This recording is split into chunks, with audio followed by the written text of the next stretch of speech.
কেউ বলে ডেমোক্রেসি দিয়ে করব, কেউ বলে ন্যাশনালিজম দিয়ে করব। আর টুপির দাড়ি বলা মুসলমান মাদ্রাসার ছাত্র তামাশা দেখতেছে। একদিন তোমার ভূখণ্ডে তারা দখলদারিত্ব প্রতিষ্ঠা করে তারা শয়তানি ইজম, তাগুতি ইজম বাস্তবায়ন করবে। তুমি মালিক আল্লাহর নবীর আদর্শ বাস্তবায়ন করতে পারবে না। কেন? তুমি জানো না এই ভূখণ্ডের মালিক তুমি। তুমি জানো না কেন এই ভূখণ্ড তুমি পেয়েছো। আজকে যখন জেনেছো কোটা তাগুতি শক্তি, ডানপন্থী বামপন্থী যত ইজম আছে, পরিষ্কার বলে দাও এই ভূখণ্ড ভারত, পাকিস্তান, বাংলাদেশ রক্ষা করেছি আমরা, রক্ত দিয়েছি আমরা, ভূখণ্ড বাছাই করে দিয়েছি। ইসলাম প্রতিষ্ঠা করব, আল্লাহর কসম আল্লাহর নবীর আদর্শ প্রতিষ্ঠা করব। আজ থেকে সব শক্তিকে জানিয়ে দাও এই ভূখণ্ডে আল্লাহর নবীর আদর্শ ছাড়া অন্য কোনো আদর্শ বাস্তবায়ন হতে দেওয়া হবে না। আমি লম্বা আলোচনা করব না, শারীরিকভাবে লম্বা আলোচনা করবার মতো সক্ষমতাও আমার নাই। আবার রাতও কিন্তু কম হয় নাই, 11টার বেশি বেজে গেছে, তাই না? 11টা বাজে। আমি ছোট্ট একটা অনুরোধ করব, যারা অন্তত রাস্তায় দাঁড়িয়ে আছে, পেছনে কি বসার জায়গা নাই নাকি? এই যে লাস্ট যারা আছেন, আপনাদের পেছনে কি বসার জায়গা আছে? ও, বসার জায়গা নাই। আচ্ছা, যদি পেছনে আপনাদের কি চাটাই বিছানো আছে নাকি? ট্রিপল বিছানো আছে, থাকলে পেছনে আরো কয়েকটা বিছাইয়া দেন। এখানে আমরা যারা দাঁড়িয়ে আছি কি মাঠে পানি বা কাদা নাই তো? বসা যায় তো না? তবে এখানে মনে হয় বসার ব্যবস্থা নাই। মাহফিল কর্তৃপক্ষ যদি পারেন পেছনের দিকে কিছু বিছায়া দেন। আলোচনা লম্বা হবে না, তবে বসে বসে আলোচনা শুনতেই তো আরাম। দাঁড়িয়ে কতক্ষণ থাকবেন, একটা সময় পা ব্যথা হয়ে যাবে, চলে যাবেন।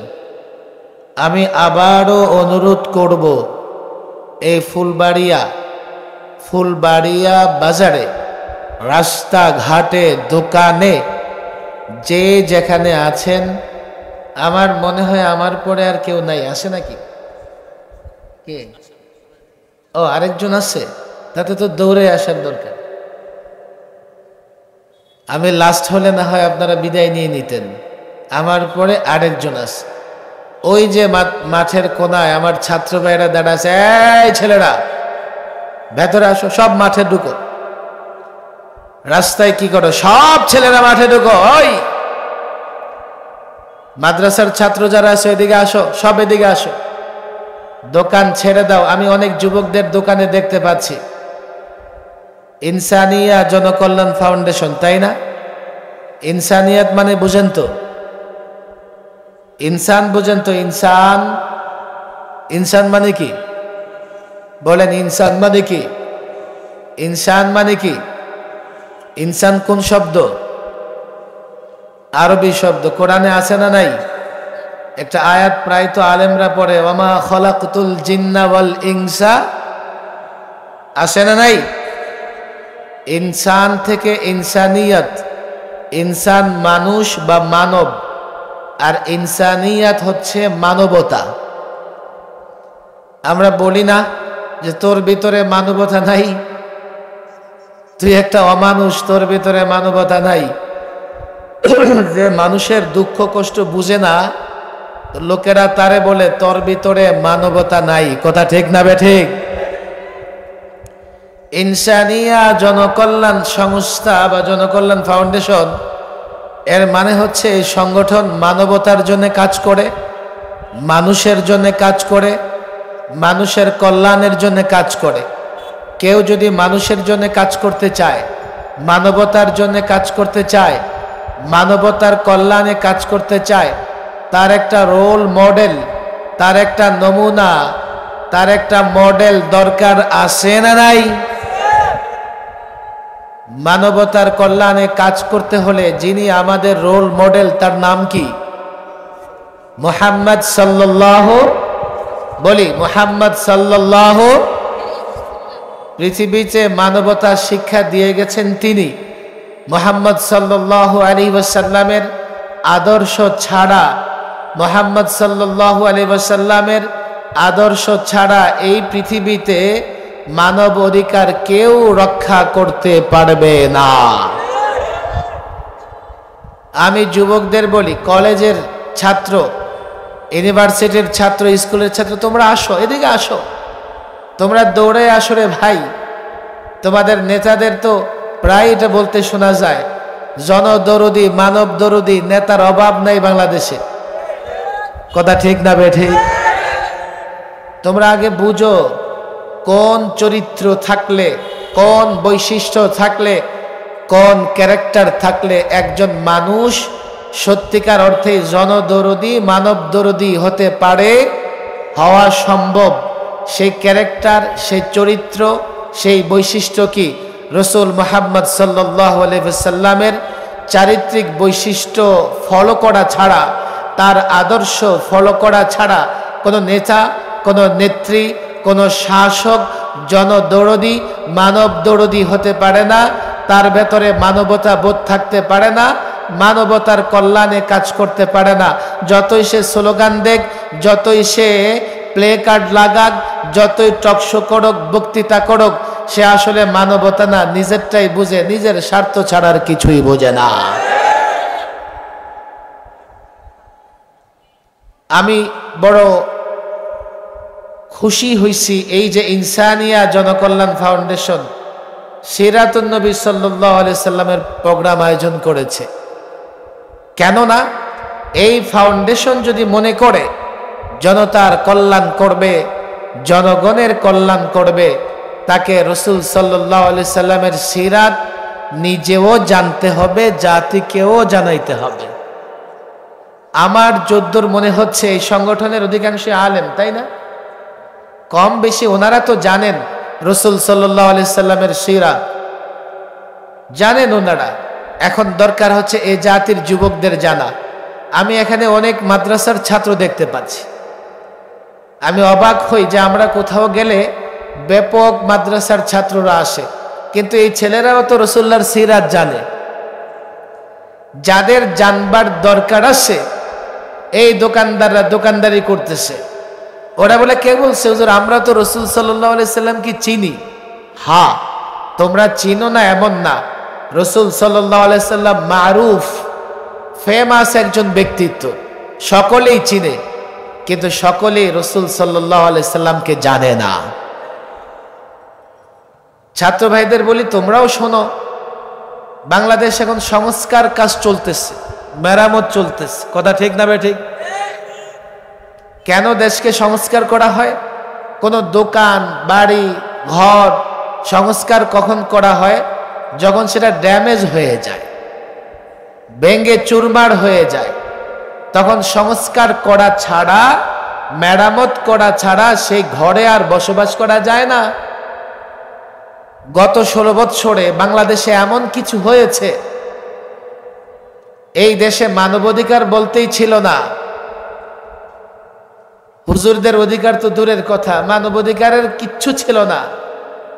দেশের প্রত্যেকটা প্রতিষ্ঠানকে ধ্বংস করে দেওয়া হয়েছে। এখন এই দেশকে যদি মেরামত না করা হয়, এই দেশে কখনো কল্যাণ হবে না, আইনের শাসন ফিরবে না, মানুষ ভালো থাকবে না। কথা ঠিক না বে ঠিক? দেশটা এখন অসুস্থ, দেশটা এখন অসুস্থ। তার সেবা শুশ্রূষা করে এটাকে সুস্থ করা দরকার। দেশের নানা সেক্টর ভেঙে চুরমার হয়ে গেছে, এটাকে মেরামত করা দরকার, এটাকে সংস্কার করা দরকার। দরকার আছে না নাই? মাদ্রাসার ছাত্র, স্কুল কলেজের ছাত্র, রাষ্ট্রটা যে মেরামত করবা, রাষ্ট্র যে সংস্কার করবা, রাষ্ট্রের যে চিকিৎসা করবা, ডাক্তার কোত্থেকে আনবা, ইঞ্জিনিয়ার কোত্থেকে আনবা, মিস্ত্রি কোত্থেকে আনবা, এটা ঠিক করার দরকার আছে না নাই? আমি এটা নিয়ে একটা প্রায় এই কথাটা বলে থাকি। বাবা অসুস্থ, বড় ছেলে এক ডাক্তার নিয়ে আসছে, আবার মেজো ছেলে এক ডাক্তার নিয়ে আসছে, ছোট ছেলে আরেকজন নিয়ে আসছে। বড় ছেলে যে ডাক্তার নিয়ে আসছে এটা অ্যালোপ্যাথি ডাক্তার, মেজো ছেলে নিয়ে আসছে হোমিও ডাক্তার, আর ছোট্ট ছেলেটা সে নিয়ে আসছে হামদর্দ ইউনানি ডাক্তার, জড়িবটি গাছের লতা পাতা দিয়ে চিকিৎসা করে।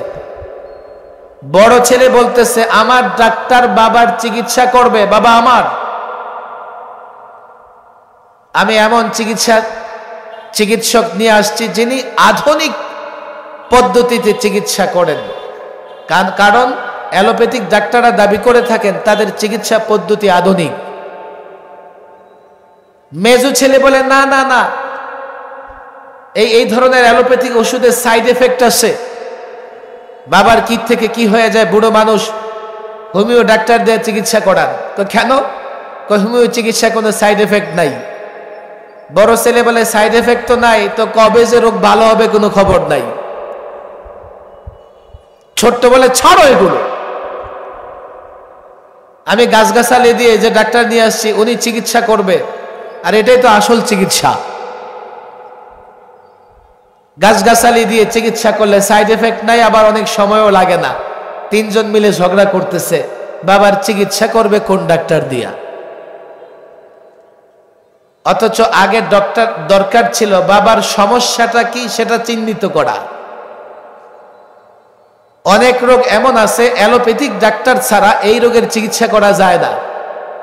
যেমন কারো হাড্ডি ভাঙছে, তো হোমিও ডাক্তার কি তার চিকিৎসা করবে?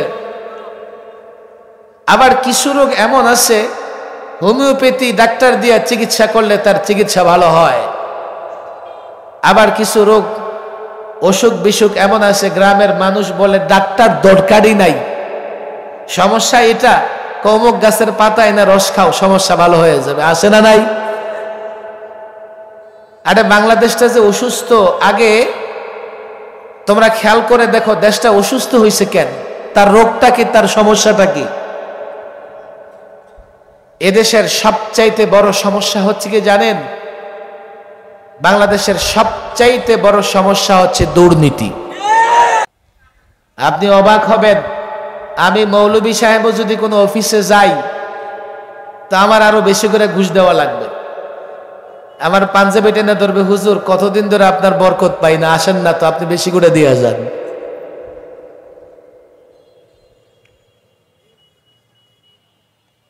অনেক আগে শুনছি, ইদানিং তো আরো দেখি বাড়ছে, 18 লক্ষ কোটি টাকা দেশ থেকে পাচার হইছে। বাংলাদেশটাকে 3 বছর চালানো যাইতো, 4 বছর চালানো যাইতো। দেশ থেকে টাকা পাচার হয়, সরকারি অফিসে ঘুষ ছাড়া ফাইল নড়ে না, মাসের পর মাস ফাইল পড়ে থাকবে, নড়বে না। চেয়ারম্যান বলেন, এমপি বলেন, মন্ত্রী বলেন, টাকা ছাড়া কারো মুখ নড়ে না, সুপারিশ হয় না।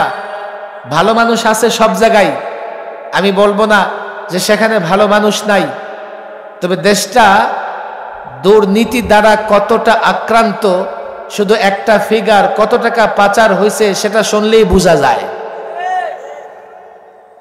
দেশের বড় সমস্যা হচ্ছে দুর্নীতি।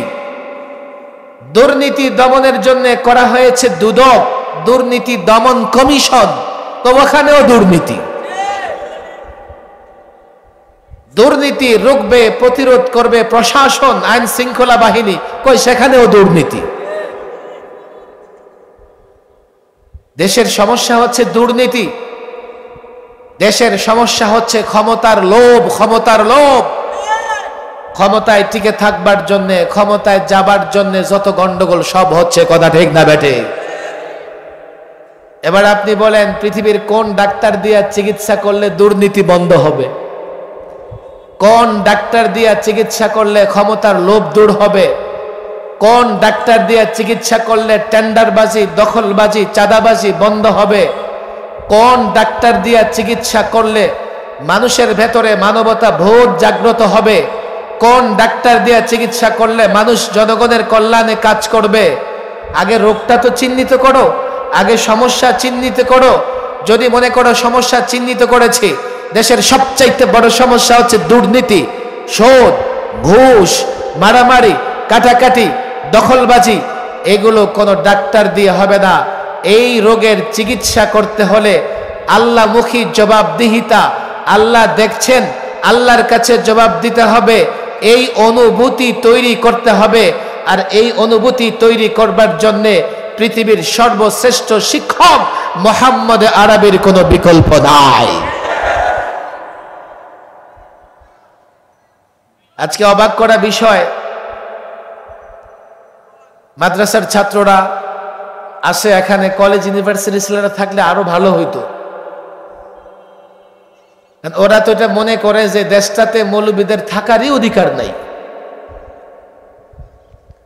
আমার জেনারেল শিক্ষিত ভাই আছে অনেকে, তারা মনে করে টুপি দাড়িওয়ালাদের থাকারই অধিকার নাই, এগুলো তো জঙ্গি, সন্ত্রাসী, মৌলবাদী। অথচ দেশের মালিকানা আমাদের, দেশটা আমাদের, দেশটা মুসলমানদের। মনে করেন একজনের বাড়ি মেরামত করতে হবে, ডান দিকের প্রতিবেশী এসে বলতেছে বাড়িটা আমি মেরামত করব, এখানে আমি থাকবো, রাইটিস্ট। বাঁ দিক থেকে আসতেছে লেফটিস্ট, বামপন্থী এসে বলতেছে না বাড়িটা আমার, আমি মেরামত করব, আমি এই বাড়িতে থাকব। এখন যে বাড়ির আসল মালিক ওই খাড়ায় খায়া তামাশা দেখতেছে, তামাশা দেখতেছে, আর দুই দিক থেকে লোকেরা এসে তার বাড়ি দখল করে মাতাব্বরি করতেছে। দেশের মালিকানা মুসলমানের, দেশের মালিকানা আমাদের, টুপি দাড়িওয়ালাদের। কেউ প্রশ্ন করতে পারে হুজুর আপনারা এ দেশের মালিক হইছেন কোন দলিল দ্বারা? জায়গা জমিন যারা বুঝে, দলিল আদিল্লা যারা বুঝে তারা বুঝে যে অন্তত 4টা রেকর্ড লাগে তার পক্ষে, তাহলে তার মালিকানা শক্তিশালী হয়। আপনারা যে দেশের মালিকানা দাবি করতেছেন, আপনাদের দলিল কই? দলিল দেখার দরকার আছে না নাই? আমরা 47-এ দলিল মূল্যে বাংলাদেশের মালিক হইছি। মাদ্রাসার ছাত্র আলেম ওলামার হাতে পায়ে ধরি, আমার কথা বুঝবার চেষ্টা করো। আমি আলেমদের বলি দেশের মালিক আপনারা, বাড়ির মালিক আপনারা, আর ডান দিকে বা দিক থেকে নানা লেফটিস্ট রাইটিস্ট এসে বলে যে এই বাড়ি তারা মেরামত করবে, বাড়িতে থাকবে, আমাদেরই নাকি বাড়িতে থাকার অধিকার নাই।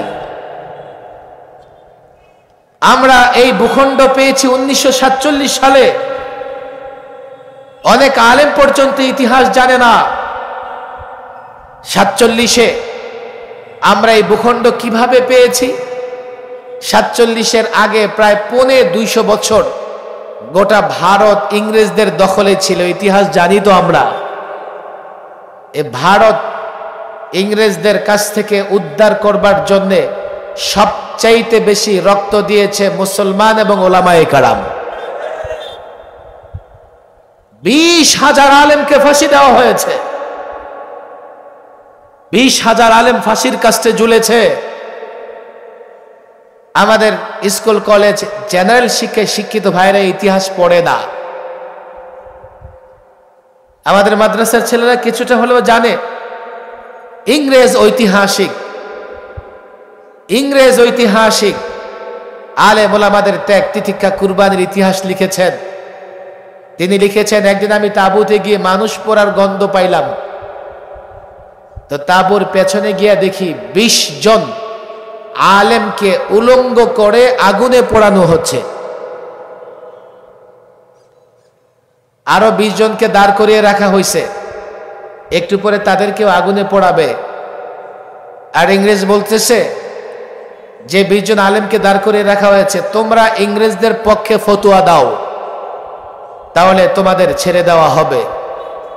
ইংরেজ ঐতিহাসিক তার গডস, তার প্রতিপালকের কসম খেয়ে বলতেছে 20 জন আলেমকে আগুনে পুড়তে দেখেও দাঁড়িয়ে থাকা 20 জন আলেম ইংরেজদের পক্ষে ফতোয়া দিতে রাজি হয় নাই। দিল্লির জামে মসজিদে ফাঁসির কাষ্ঠ প্রতিষ্ঠা করা হয়েছিল। সকাল বিকাল আলেমের লাশ সেখানে ঝুলে থাকতো। দিল্লির ট্রাং রোড থেকে শুরু করে খাইবার পর্যন্ত এমন কোন বৃক্ষ ছিল না যেখানে আলেমের লাশ ঝুলে নাই। সংগ্রাম করে, লড়াই করে, রক্ত দিয়ে, ইংরেজ বিতাড়িত করে 47-এ স্বাধীন ভারত পেয়েছে। 47-এ আলেমদের দাবি, মুসলিম শাসকদের দাবি ছিল মুসলমানদের আলাদা একটা ভূখণ্ড লাগবে। মুসলমানদের আলাদা একটা ভূখণ্ড প্রতিষ্ঠিত হলো, তার নাম হচ্ছে পাকিস্তান। আমরা পূর্ব পাকিস্তান, আমাদের পশ্চিমে আরেকটা অংশ পশ্চিম পাকিস্তান, এই দুই অংশকে মিলায়া একটা রাষ্ট্র, একটা পাকিস্তান করা হলো। ইতিহাস শুধু শোনার জন্য না, আমরা কিভাবে এই ভূখণ্ডের মালিক হয়েছি দলিল দিয়ে দিচ্ছি। 47-এ আমরা যদি এই ভূখণ্ডের মালিক না হতাম, 71-এ আমরা স্বাধীনতা লাভ করতে পারতাম না। অনেকে শুধু 71 বলে, 47 বলতে চায় না। এখন 24ও বলতে হবে, 71ও বলতে হবে, 47ও বলতে হবে। 24 হচ্ছে আমি নিজে, আমরা। 71-এ আমাদের বাবাদের সংগ্রাম, আর 47-এ সংগ্রাম করেছে আমাদের দাদারা। কথা ঠিক না বেঠিক? কেউ শুধু নিজের পরিচয় দিলে বাবার প্রতি সম্মান দেখানো হবে না, আর কেউ যদি শুধু বাবার পরিচয় দেয় তো নিজে তো জারজ হবে না, কিন্তু দাদার পরিচয় দিতে না পারলে বাবাকে জারজ হওয়া থেকে বাঁচাতে পারবে না। যারা শুধু 71 করে 47 ভুলে যায়, ওরা ওদের বাবার ইজ্জত বাঁচাইতে পারে নাই। ওরা ওই বোকা ছেলের মতো, মানির মান আল্লাহ রাখে, আমারে তো 10টা, বাবারে তো 10টা জুতার বাড়ি দিছে, আমারে ছেড়ে দিছে। 47-এ আমরা এই ভূখণ্ড পেয়েছি কেন? কেউ বলবে ভাষার কারণে। নো, পূর্ব পাকিস্তান পশ্চিম পাকিস্তানের ভাষা এক নয়। এই পূর্ব পাকিস্তানের লোকেরা কথা বলতো বাংলাতে, আর তারা কথা বলে উর্দুতে। ভাষার কারণে যদি আমরা এই ভূখণ্ড পেতাম, তাহলে আমাদের ভাষা মিলে ক্যালকাটার সঙ্গে আসামের সঙ্গে, আমরা ক্যালকাটা এবং আসামের সঙ্গে থেকে এখন ইন্ডিয়ার অধীনে আমাদের থাকতে হতো। কেউ বলবে না ভৌগোলিক কারণে। নো, এই দুইটা অংশ যদি ভৌগোলিক কারণে একটা রাষ্ট্র হতো, তাহলে দেখো ভৌগোলিক অবস্থান কি। এই পাকিস্তান থেকে ওই পাকিস্তানের দূরত্ব 2000 কিলোমিটার, মাঝখানে কোনো রাস্তাও নাই। ভৌগোলিক কারণে যদি আমরা এই ভূখণ্ড পেতাম, তা আমরা থাকতাম ক্যালকাটা আসামের সঙ্গে, কেননা আমাদের ভূখণ্ড তাদের ভূখণ্ডের সঙ্গে সম্পৃক্ত এক। কথা ঠিক না বেঠিক? তাহলে 2000 কিলোমিটার দূর, এই দুইটা অংশ একটা রাষ্ট্র হয়েছে একটাই কারণ, তারাও মুসলমান, আমরাও মুসলমান। কথা ঠিক না বেঠিক? আমাদের আকাবির আসলাফ, মুসলিম শাসক নেতৃবৃন্দ, তারা চেয়েছেন মুসলমানদের জন্য আলাদা একটা ভূখণ্ড লাগবে। কেন? যাতে মুসলমান সেখানে স্বাধীনভাবে তাদের ধর্ম কর্ম পালন করতে পারে। এই জন্যেই আমরা বাই চয়েস, পছন্দ করে একটা ভূখণ্ড নিয়েছি। এই ভূখণ্ড হচ্ছে তৎকালীন পাকিস্তান, বর্তমানে বাংলাদেশ। আমাদের লক্ষ্য উদ্দেশ্য ছিল এই ভূখণ্ডে কোরআন সুন্নাহ প্রতিষ্ঠা করব, আল্লাহর নবীর আদর্শ প্রতিষ্ঠা করব। তাহলে এই ভূখণ্ড আমার, ভূখণ্ড মুসলমানের, এর মালিকানা আমাদের। যুবক ছাত্র বুঝবার চেষ্টা করো, আমি যখন এই ভূখণ্ডের মালিক, আজকে যখন এই ভূখণ্ড ক্ষত বিক্ষত, অসুস্থ, মেরামত করার প্রয়োজন, সংস্কার করব। কেউ বলে ডেমোক্রেসি দিয়ে করব, কেউ বলে ন্যাশনালিজম দিয়ে করব। আর টুপির দাড়ি বলা মুসলমান মাদ্রাসার ছাত্র তামাশা দেখতেছে। একদিন তোমার ভূখণ্ডে তারা দখলদারিত্ব প্রতিষ্ঠা করে, তারা শয়তানি ইজম, তাগুতি ইজম বাস্তবায়ন করবে। তুমি মালিক, আল্লাহর নবীর আদর্শ বাস্তবায়ন করতে পারবে না।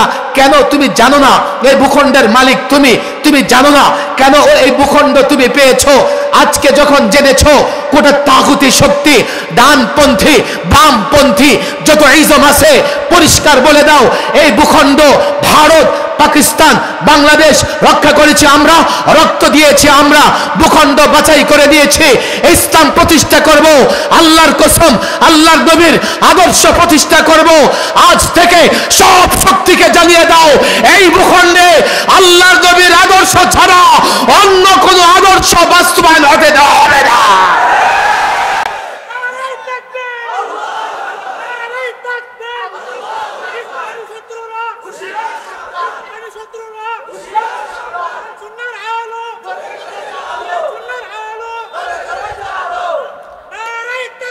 এই যুবকরা বলবে, হুজুর আমি যুবকদের বলি একটু শুনবার চেষ্টা করো, আমরা যে ইসলাম এবং আল্লাহর রাসূল আদর্শের কথা বলি, তোমরা মনে করতেছো কি এটা আবার এত প্রয়োজন কিসের?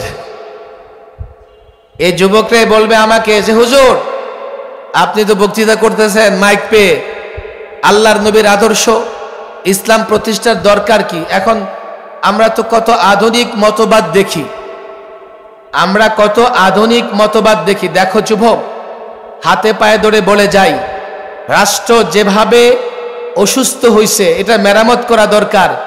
আল্লাহর নবীর আদর্শ ছাড়া অন্য কোনো আদর্শ দিয়ে রাষ্ট্র মেরামত করতে পারবে না। আমরা তো আইয়ামে জাহেলিয়াতের কথা শুনছি না? অন্ধকার যুগের কথা জানি তো। ১৫০০ বছর আগে আইয়ামে জাহেলিয়াত বা অন্ধকার যুগ বলা হতো তৎকালীন সময়টাকে। আইয়ামে জাহেলিয়াতে এমন কোন মন্দ কাজ ছিল না যা হয় নাই। আইয়ামে জাহেলিয়াতের অর্থনৈতিক মন্দা ছিল, বিচার ব্যবস্থা বলতে কিচ্ছু ছিল না, রাজনৈতিক ব্যবস্থা, রাজনৈতিক অবকাঠামো কেমন ছিল, জোর যার মুল্লুক তার। ১৫০০ বছর আগে আইয়ামে জাহেলিয়াত অন্ধকার যুগ যদি আল্লাহর নবীর আদর্শ দ্বারা মেরামত হয়, এই যুগে বুঝি আল্লাহর নবীর আদর্শ দ্বারা এই বাংলাদেশে মেরামত করা যাবে না। আরে যাবে নাকি? যাবে কি যাবে না? এই বিশ্বাস আছে তো? এই বিশ্বাস আছে তো? কিন্তু যুবকরা আমারে চ্যালেঞ্জ করবে, হুজুর আপনি কেমনে বলেন ১৫০০ বছর আগের একটা মতবাদ দিয়া বর্তমানে সব সমস্যার সমাধান করে ফেলবেন? যুবক, এটা আমি বলি না, তুমি নিজে একটু চিন্তা করো মুসলমানের বাচ্চা, তুমি নিজে একটু নিজের ব্রেন একটু মাথাটা খাটাও না। ৫৩ বছর বাংলাদেশে বলো দেখি, তোমরা শুধু ডেমোক্রেসি, ন্যাশনালিজম, সোশ্যালিজমের কথা বলো, তোমরা সেকুলারিজমের কথা বলো। এই ৫৩ বছরে বাংলাদেশ তো এগুলো ছিল। কালও তোমরা আবার এই মতবাদগুলোর কথাই বলবা, আমি জানি তোমরা বলবা, এগুলোই বলবা। তো ৫৩ বছরে ব্যর্থ হইছ, এরপরও কি তোমাদের হুঁশ ফিরে না যে কেন আমরা ব্যর্থ হইলাম? একবারও কি ইসলাম চাও না? ইসলাম তোমাদের একবারও কি ভালো লাগে না? একবারও কি ইসলামের প্রতি, আল্লাহর নবীর আদর্শের প্রতি তোমাদের মন যায় না? দেখো তো একবার, আল্লাহর নবীর আদর্শ মেনে, আদর্শ ধরে, ইসলামকে ধরে যদি ইসলাম এবং আল্লাহর নবীর আদর্শ না ধরতে পারো, নিজের ইজ্জত বাঁচাতে পারবে না, দেশটাকেও হেফাজত করতে পারবে না। আমরা কেন ইসলাম এবং আল্লাহর নবীর আদর্শের কথা বলি? একটু তো কান খুলে শোনো। বাংলাদেশ বড় ঝুঁকিতে আছে একটা রাষ্ট্র, যে রাষ্ট্রের ৩ দিকে দুশ্মন, আরেক দিকে বঙ্গোপসাগর। দক্ষিণে বঙ্গোপসাগর, সেই দুশ্মনদের দেশে মুসলমান অনিরাপদ, মাইকে আজান দিতে পারে না, গরু জবাই করতে পারে না। এরপরে মসজিদের পর মসজিদকে শহীদ করে দেওয়া হচ্ছে, হিজাব পরে স্কুলে যেতে পারে না। মুসলমানরা সেই দেশে অনিরাপদ, এমন এক দুশ্মন আমাদের চতুর্দিকে। আরেক দিকে আছে মায়ানমার, যারা প্রায় ২০ লক্ষ রোহিঙ্গাকে টর্চার করে, জুলুম করে তাড়িয়ে দিয়েছে। ওরা এখন বাংলাদেশের পার্বত্য এলাকায়, পাহাড়ে বসবাস করে। আরেক দিকে আছে বঙ্গোপসাগর। তুমি যদি মনে করো বঙ্গোপসাগরে ঝাঁপিয়ে পড়বা, বঙ্গোপসাগরে ঝাঁপিয়ে পড়লে থেকেও বাঁচে না, তুমিও বাঁচবা না। এই যে চতুর্দিকে দুশ্মন, তুমি নিরাপদ নও। কখনো যদি এই দুশমন তোমার উপর আঘাত করে, তোমার ইজ্জত নষ্ট হবে, তোমার বোনের ইজ্জত বাঁচাতে পারবে না, তোমার মায়ের ইজ্জত বাঁচাতে পারবে না। যুবক, চোখে দেখেছো তোমরা রোহিঙ্গাদের অবস্থা। রোহিঙ্গারা যখন মার খেয়ে জুলুম নির্যাতন সহ্য করে বাংলাদেশে ঢুকে, আমি তখন নাফ নদীর তীরে গিয়েছিলাম রোহিঙ্গাদের উদ্ধার করবার জন্যে। আমরা রোহিঙ্গা যুবকদের দেখেছি বৃষ্টির পানি আর তাদের চোখের পানিতে একাকার হয়ে গেছে। আমাদের ধরে ধরে এক এক রোহিঙ্গা যুবক কান্না করেছে আর চিৎকার করে বলেছে, হুজুর আমি তো যুবক মানুষ, পালিয়ে এসেছি, আমার বোনের ইজ্জত, আমার মায়ের ইজ্জত আমি হেফাজত করতে পারি নাই। কোন রাষ্ট্র যখন আক্রান্ত হয়, দুশমনরা সবার আগে আক্রমণ করে মা বোনদের উপরে। তোমরা কি দেখো না, দুশমন রাষ্ট্রে ফ্রিজে গরুর গোশত রাখবার কারণে 2 বোন ধর্ষণের শিকার হয়েছে? তোমরা কি দেখো না, ছোট্ট ছোট্ট বাচ্চাকে ধরে ধরে জয় শ্রীরাম স্লোগান দিতে বাধ্য করা হচ্ছে? তোমরা কি দেখো না, প্রকাশ্যে নামাজ আদায় করে অত্যাচার জুলুম করা হচ্ছে? এই দুশমনেরা নানাভাবে আমার বাংলাদেশের বর্ডারে নিরীহ মানুষদের হত্যা করছে। তাতেও কি তোমরা বুঝো না এই দুশমন তোমাদের অস্তিত্বের দুশমন, এই দুশমন তোমাদের ইজ্জত আবরুর দুশমন? কাল যদি দেশ আক্রান্ত হয়, কি করে দেশ হেফাজত করবা? যুক্তিবাদীরা যুক্তি দিয়ে বলবে সম্ভব না, লড়াই করা সম্ভব না, গোলাম হয়ে যাও। কেন? আমাদের বাহিনী মাত্র 1-1.5 লাখ, তাদের লক্ষ লক্ষ। আমাদের ফাইটার নাই, আমাদের অ্যাটম পাওয়ার নাই, আমরা কি করে লড়াই করব? আমাদের কাছে তেমন অস্ত্র শস্ত্র নাই। তাহলে একদল যুক্তিবাদীরা বলবে কি, নতজানু হয়ে যাও, গোলাম হয়ে যাও, গোলাম হয়ে বেঁচে থাকো, মা বোনদেরকে তাদের হাতে তুলে দাও, তারা দেশ হেফাজত করতে পারবে না।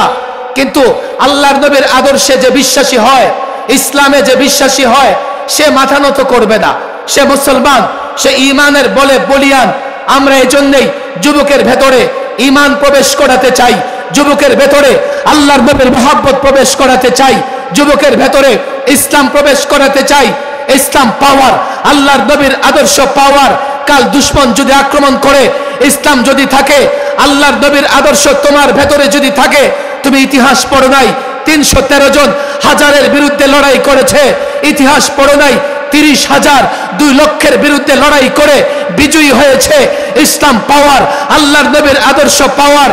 আমরা রাষ্ট্র ক্ষুদ্র হতে পারি, এখানে আমাদের অ্যাটম পাওয়ার হচ্ছে ঈমান, আমাদের সোলজার হচ্ছে বাচ্চা বাচ্চা, যার ভেতরে আল্লাহর নবীর মহব্বত আছে।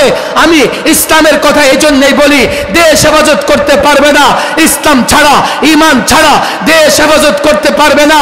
আল্লাহর নবীর আদর্শ ছাড়া যুক্তি দিয়ে তাদের সঙ্গে পারবে না, লড়াই করে তাদের সঙ্গে পারবে না। আল্লাহর কসম, বাচ্চা বাচ্চার ভেতরে আল্লাহর নবীর মহব্বত প্রবেশ করাতে চাই, প্রত্যেক যুবকের ভেতরে ঈমান প্রবেশ করাতে চাই।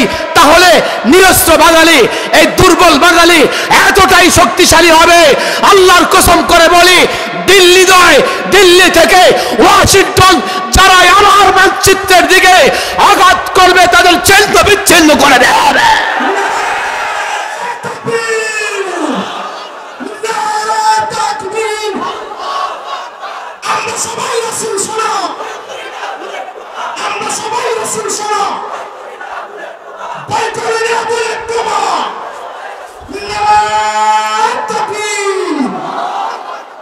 আমি যুবকদের ওপেন বলি, শোনো, এটা আমার ওপেন চ্যালেঞ্জ। যদি তোমরা ঈমানের বলে বলিয়ান না হতে পারো, কিছুতে ইজ্জত আবরু বাঁচাতে পারবে না। মুসলমানদের প্রত্যেকটা যুদ্ধের ইতিহাস তোমরা দেখো, আমার যুবকদের ভেতরে ওই কার্টুন আর সিনেমা নাটক দেখতে দেখতে ওরা এখন ভিন্ন জগতে বসবাস করে, বাস্তব জগতে নাই। আজকে সিরাতুন নবী সম্মেলন যেহেতু, আমি মুসলমান যুবকদের অনুরোধ করব, আজকে 250 কোটি মুসলমান আর ইহুদি মাত্র 1.5 কোটি। 1.5 কোটি ইহুদির কাছে মুসলমান নত জানো, আরব বিশ্ব নত জানো, কারণ একটাই, এই মুসলমান তাদের পরিচয় ভুলে গেছে। যদি মুসলমান যুবক তার পরিচয় জানতো, কিছুতেই এই মুসলমান কারো কাছে পদানত হতো না, মাথা নত করতে হতো না। মাওলানা সোহেব আশরাফী সাহেব আসছেন, আর আমারও, আমি ক্লান্ত মানুষ। আর তাছাড়াও আসলে জেল থেকে বের হয়েছে অনেকদিন হয়েছি, অনেকদিন হলেও এখনো জেলের ভেতরে যে কিছু কষ্ট ছিল, এই কষ্টগুলো এখনো দূর হয় নাই। এখনো চাপ নেওয়া বা একটু চাপ নিলেই প্রেশার ডাউন হয়ে যায়। এখনো আমরা আমাদের উপর যে জুলুম হইছে, এই জুলুম কাটাইতে পারি নাই, কিন্তু ফেসিবাদীরা ফিরে আসার চিন্তা করতেছে। এখনো আমাদের ঘা শুকায় নাই, ওরা আবার ফিরে এসে আমাদের আঘাত করবে সেই চিন্তা করতেছে।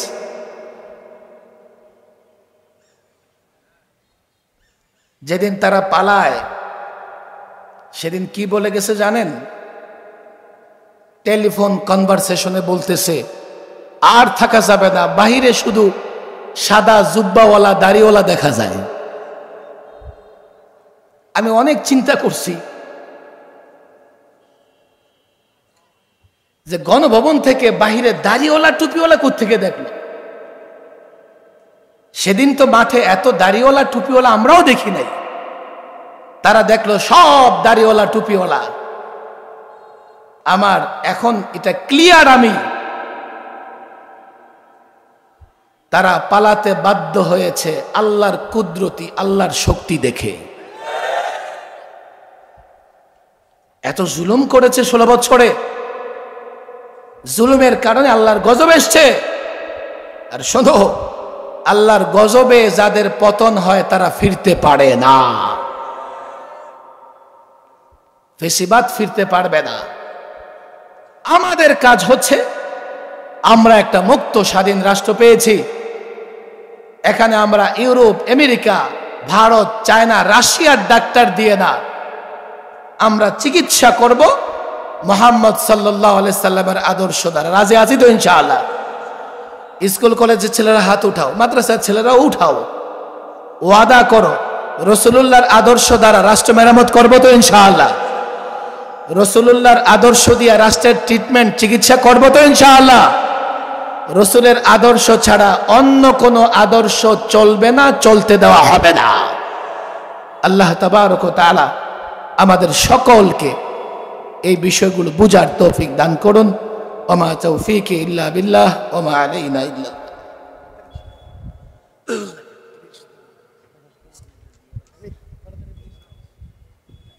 আলহামদুলিল্লাহ।